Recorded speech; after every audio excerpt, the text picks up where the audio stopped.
everybody. Okay, so we're going to take another look, and for some of you, a first look, at starting to figure out how we're going to solo or how we're going to play along with some of our favorite songs, right? Or chord progressions. And when I saw this and was shown this, it changed everything for me. Okay, now, at that point, I had already come up with these 4-note boxes that are on some of the videos in my library, right? We talked about finding the key, taking the corresponding note from the key. So in other words, if it's the key of G, we look for our G note and play off of that G note 2 frets up, right underneath, and the 2 notes right underneath it to make a 4-corner box of notes. G, A, C, D, right? And we play them over and over in any combination. Right? So we've already kind of been talking about that. And this, though, takes it one step further, and I have a visual aid to help out. So what we're going to do, this is a pattern, a shape of 5 notes. And all you have to do is play the same 5 notes all the time, in any order, really. But you'll soon hear that some orders sound better than others, okay? Now, you can play these 5 notes anywhere on the fretboard in any key, as long as you abide by 2 rules that we'll talk about. Okay, that's it. Now, how would that work? You're saying, like, I just can't, it doesn't make sense. Well, okay, rule number 1, okay, you have to play these 5 notes and you key it off of a relevant key that the song is in so that you have harmony, that it sounds right. So in this case, we have a chord progression, a G, D, C, G chord progression that I played to in the opening of the video and that we're going to use as our kind of like our foundation. Now, so the rule would be, or the number 1 rule would be, whatever key the song is in, and in this case, we don't know. And whenever I don't know, I just play, I assume it's the first key in the progression. So in this case, G. Now, it's not always the case. Sometimes a song will be in one key, but the first chord will be in a different chord from that key. But usually, you're always very safe if you just stick to that, what I just said. First chord in the progression, play that note. So in this case, it's a G, right? So for argument's sake, we'll use this G right here, okay? And there's the shape. So if we put our first note in the corner on that G right there, there's the shape that we're going to play on our guitar. No more and no less. And the shape consists of G, A, then the 2 notes directly under those, which is on the string right underneath it, and that is C and D.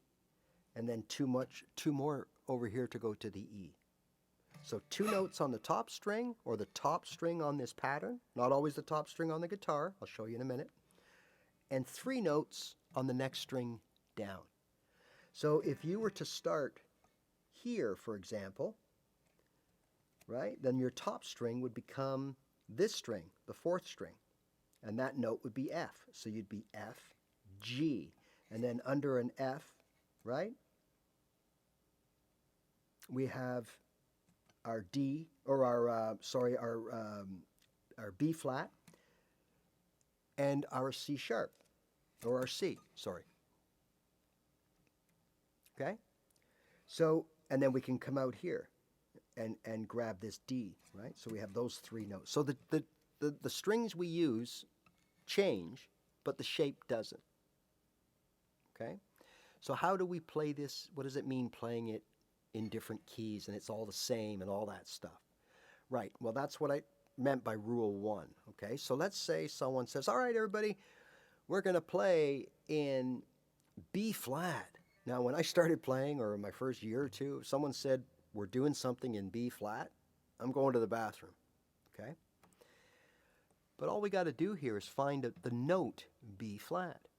So here's a B, So there's your B flat. Here's a B, right? Sorry, here's a B.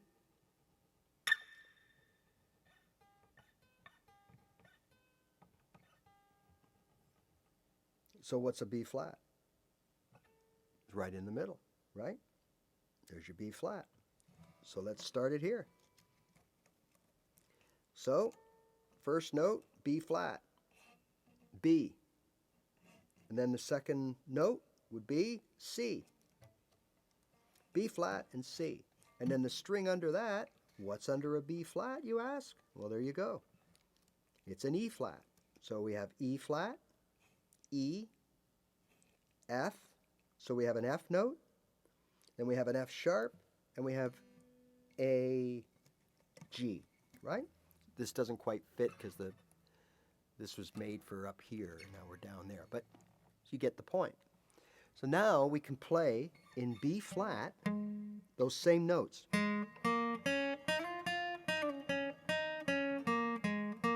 In any order.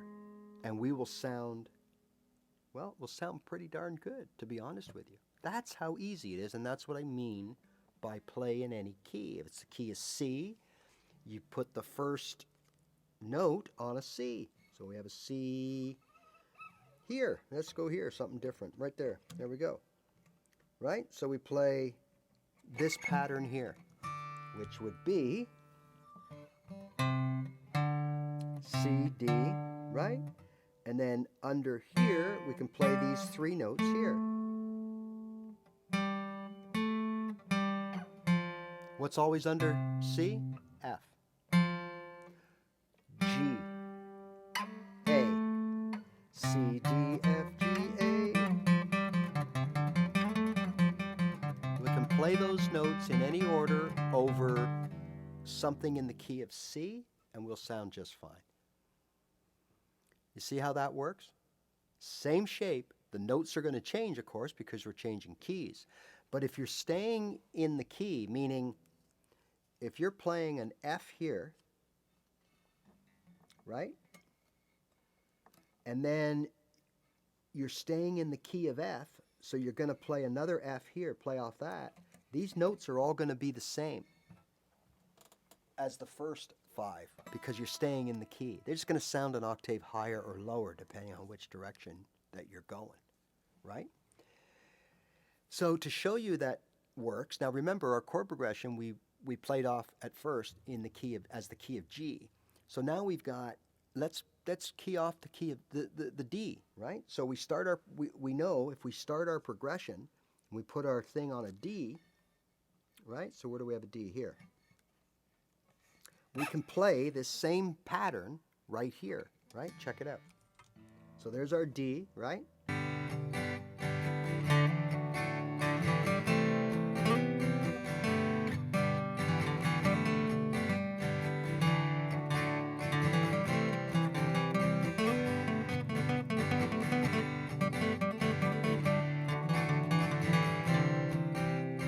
Right? Again, I'm not trying to make music per se. I'm just showing you that it works.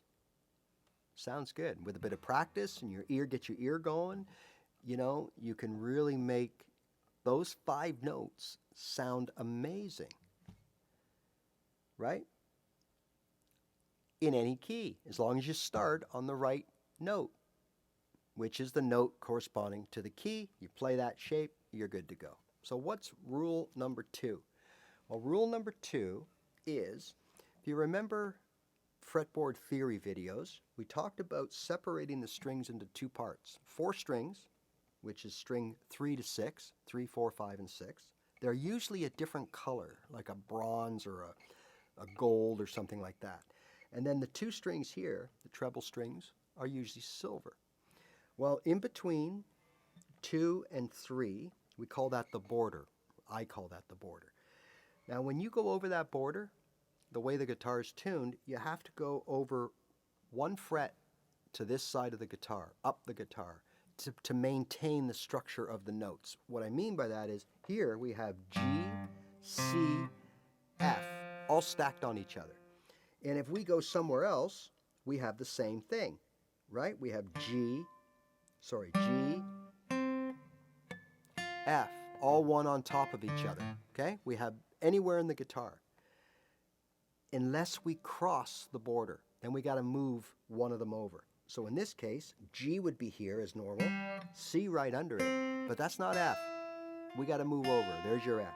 So there's G, C, F, G, C, F, right?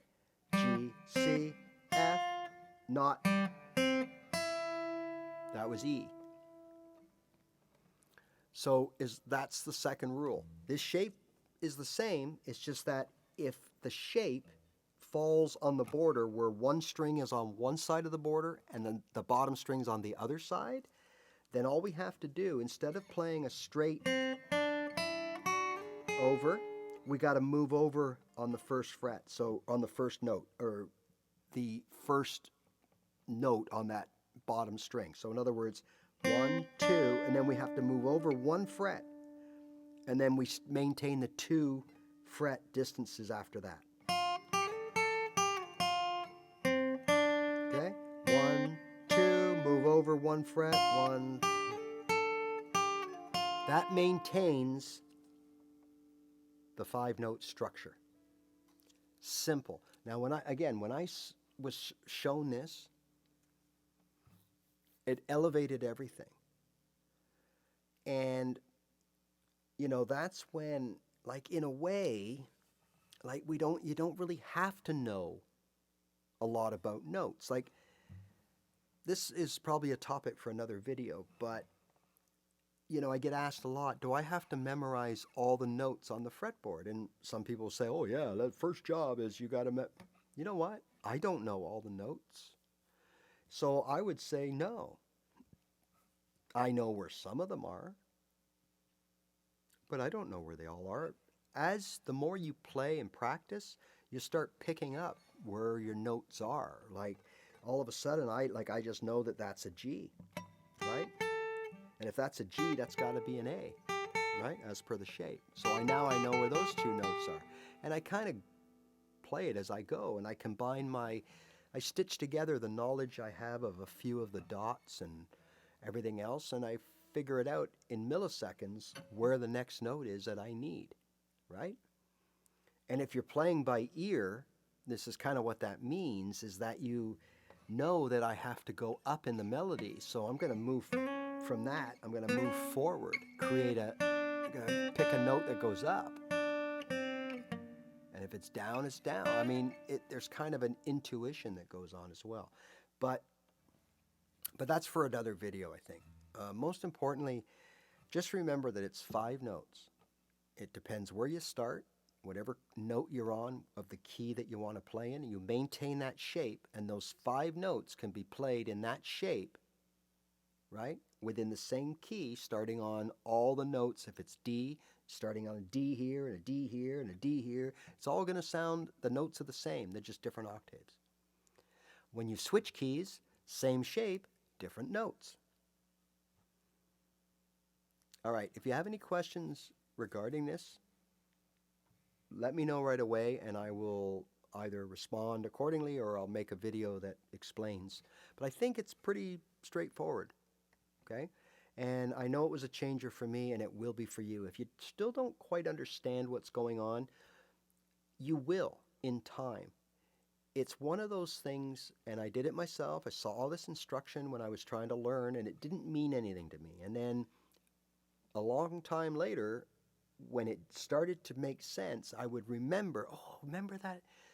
And I try to go back and watch that video that I didn't understand, right, the first time. And then it all made, much better sense, right? So, but this was a game changer for me, and I know it can be for you too. So have fun with it, and remember, just play your guitar.